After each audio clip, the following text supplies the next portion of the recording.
Hello guys, আসসালামু আলাইকুম। দিন পরে আমি যাচ্ছি আমার গ্রামে মহেশখালীতে। তো মহেশখালীতে যাওয়ার জন্য আমি এখন রয়েছি কক্সবাজারের ৬ নম্বর ঘাটে। কারণ কক্সবাজারের ৬ নম্বর ঘাট পেরিয়েই মহেশখালীতে যেতে হয়। তো যাওয়ার জন্য আমি যখন স্টেশনে দাঁড়াইছি, সেখানে একজন বাদামওয়ালা বাদাম বিক্রি করতেছে। আমি ভাইয়াকে বললাম আমাকে ২০ টাকার বাদাম দিতে। তো আমি কিন্তু বাদাম না নিয়ে শিম বিচি নিলাম, কারণ শিম বিচি আমি খুব লাইক করি খেতে।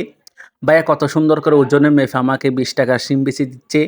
ভাইয়ার কিন্তু কাজটা আমার খুব ভালো লেগেছে। তো ভাইয়া কত সুন্দর করে আমাকে দিচ্ছে। গাইস আমি দেখাচ্ছি, ক্যামেরা ঘুরিয়ে ঘুরিয়ে দেখাচ্ছি, তো ভালো করে দেখেন। হ্যাঁ, ভাইয়াটা কত সুন্দর করে কত কষ্ট করে ভাইয়ারা বিক্রি করতেছে। তো অনেক খোঁজাখুঁজির পরে বুট কিন্তু যাচ্ছে না, কারণ আমি কিন্তু স্পিড বুট ছাড়া যাই না। আমি অন্য বুটের মধ্যে আমার অভ্যাস কম। তো আবহাওয়ার খারাপ হওয়ার কারণে বুট চলতেছে না।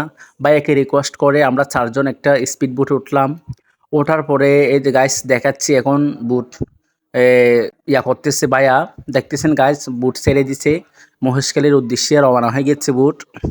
তো গাইস দেখতেছেন আবহাওয়া কিন্তু খুব ভালো না। একদম মেঘ কালো হয়ে গেছে, হঠাৎ বৃষ্টিও হতে পারে। খুব প্রচুর বাতাস। বাতাসের মধ্যে কিন্তু স্পিড বোট চালানো খুব একটু ভালো না, সুবিধার না। কোন সময় যেন উল্টে যায় সেটার কোনো নির্দিষ্ট গ্যারান্টি নেই। তারপরেও এত কষ্টের মধ্যে তারপর আমরা চলে যাচ্ছি, কারণ অবশ্যই আমার যেতে হচ্ছে। অনেক দিন পরে যাচ্ছি, তো আমার মন কিন্তু মানতেছে না। অবশ্যই যেতে মন চাইছে, তাই কষ্ট হলে উঠলাম। দেখতেছেন গাইস, ভাই এটা একদম নিখুঁতভাবে চালাচ্ছে। হুট করে আমরা পৌঁছে গেলাম ৬ নম্বর ঘাট থেকে আমাদের মহেশখালী ঘাট। গাইস দেখতেছেন কত সুন্দর করে দেখা যাচ্ছে। তো আমরা যখন পৌঁছে গেছি, সবাই নামতেছে। এই যে গাইস দেখতেছেন সবাই আস্তে আস্তে নামতেছে, আমিও নামতেছি। কিন্তু আবহাওয়া কিন্তু খুব একটু ভালো না, হঠাৎ বৃষ্টি হতে পারে। আমি হাজার হাজার শুকরিয়া, কারণ যে বুটের মধ্যে বৃষ্টি হয় না। যদি বুটের মধ্যে বৃষ্টি হতো তাইলে পুরো শরীর ভিজে যেত, বাট ভিজে নাই। ভাই একা টাকা দিলাম, টাকা দেওয়ার পরে আমি উপরে যাচ্ছি।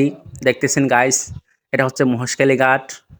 আপনাদেরকে মহেশখালী ঘাটটা ঘুরে দেখাচ্ছি। গাইস দেখেন, পাশাপাশি মানুষ বসার জন্য কত সুন্দর জায়গা ওখানে করে দিয়েছে। পাশে কতগুলো দোকান আছে, ওখানে ওই দোকানগুলাতে মিষ্টি পান পাওয়া যায়, আগুন পান। ঠিক আছে, আপনারা যদি কোনোদিন ওখানে আসেন আগুন পান পাবেন, একটা ২০ টাকা। সবাই ভালো থাকবেন, সুস্থ থাকবেন, আবার দেখা হবে অন্য একটা ভিডিওতে। সবাই সাথে থাকবেন।